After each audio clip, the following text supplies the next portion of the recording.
first glance, there's nothing to set him apart from any other soccer-mad boy. But look closer and you'll see his withered right arm. His name is Minhaj, and once you know his story, that he survived at all seems something of a miracle.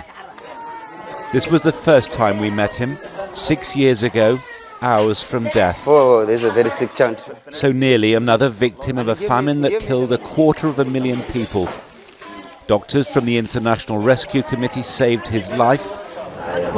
And 6 years on, those same doctors still care for him, still deal with the consequences of famine. Remember, I was one of those children with very severe malnutrition. So injury could have been caused at that time because of lack of enough and essential nutrient. Minhaj tells me he too would like to be a doctor someday. It seems a forlorn hope. Home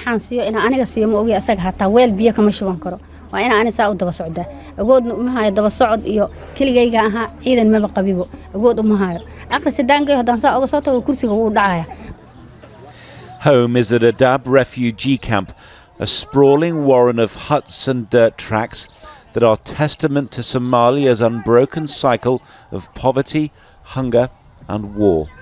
This is a camp of 250,000 people, and the Kenyan authorities would dearly like to close it down. They say it's a recruiting ground for Al-Shabaab.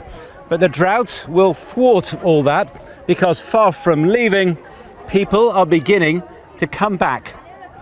Ahmed and Dahabo have just returned. Their first task has been to bury their baby daughters. The twins' bodies lie in these shallow graves. They were born in Somalia into a place of drought and sickness.